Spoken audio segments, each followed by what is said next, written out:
I am a poet. My words upon your lips. I will make you romantic, while you make me handsome. She loves me!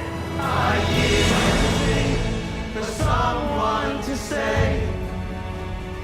All the words I don't have and I can put together. My love for you is so powerful. My love for you is so powerful. It has the strength of Hercules. It has the strength of Hercules. Hercules. Got anything better? She's all I can think about. Speak to me like you do in your letters. So I have heard you say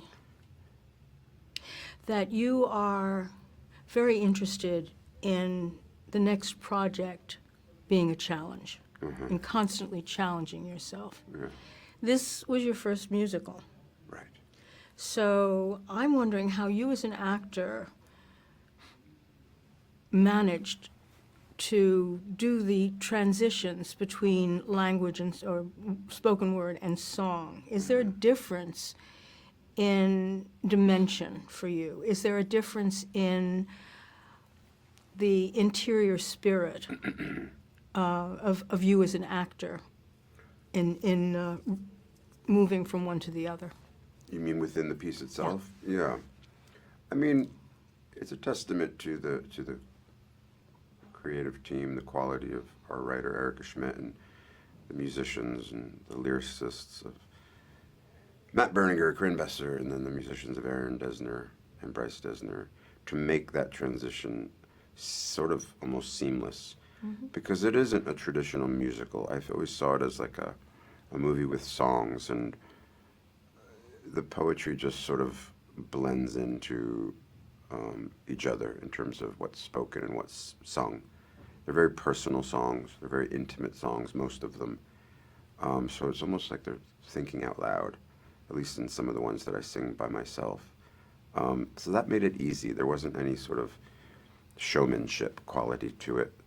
But at the end of the day, having not sung in a movie before, it does feel a little strange because we did it live, which means we didn't pre-record it or do it in post. What you're hearing is me sitting in a room singing on that day. So you have a crew sitting around like this, and they're listening to you singing, and you're just never, I wasn't used to ever doing that before, and making it seem sort of like realistic and not absurdly cinematic. Because I've seen so many musicals, and it's just sort of, it's a funny moment when people start to burst into song, because it doesn't happen every day in life. So you just had to make it feel natural, and the crew helped with that.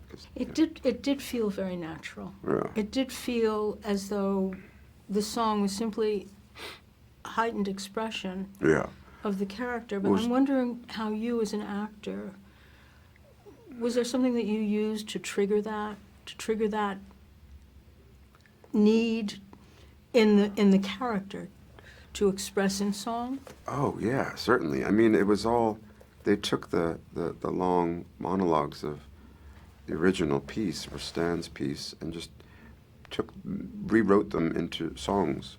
And I think it allowed us to really, just fall into that. I think monologues, perhaps, monologue after monologue, don't really work as well in films. So to change them into songs was much more forgiving and felt much more natural in a strange way, in terms of conveying the emotion and all of that. It's music is our heartbeat. It sort of moves the story forward, and it's all about love, and so it really did the job for us at the end of the day. And Matt Berninger and Corinne Besser's lyrics are just so naturally poetic anyway. They write songs of heartbreak and yearning, and that's why Erica had the idea of bringing them onto this production, because just sort of it was really synonymous with what they did as musical artists already. So yeah, it was fun, and it's fun to sort of all actors want to be rock stars. Oh, hey. So you know what I'm saying? So it's okay to. All critics want to be rock stars. Yeah, we all want critics to be want to be rock stars. actors, and then they want to be rock stars. Exactly. It's the peak, and to be around them is just a lot of fun. You start out in this scenario, the beginning of this film, there's a lot of chaos going on, a lot of movement, people Right. all over the place. Yeah. And it progresses so that it gets, towards the end, very quiet. Yes. I asked Joe if you shot chronologically, in order. He said you tried to as much as possible. Right. But still, what was the challenge in moving from that environment and the character being in that very chaotic environment to the character being still Yeah. and quiet? Oh, I loved it. I mean, he's such a contradiction, isn't he? Cyrano, the character, because he has such bravado in front of a large crowd with his men. He's sort of fearless in many ways, but then what happens when he's trying to convey his love to Roxanne? He can't. I wouldn't say it's cowardly, but it's just he doesn't have the courage that he has in other aspects of his life. And I just found that to be really interesting and really sort of speaks to who we all are. We're all walking contradictions in terms of all that stuff.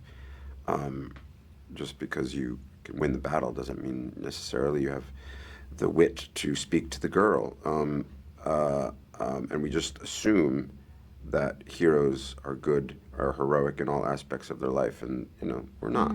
They're not. So that was interesting to me, and that going from that big theatrical opening to quieter moments spoke so beautifully to that. If we did our job right.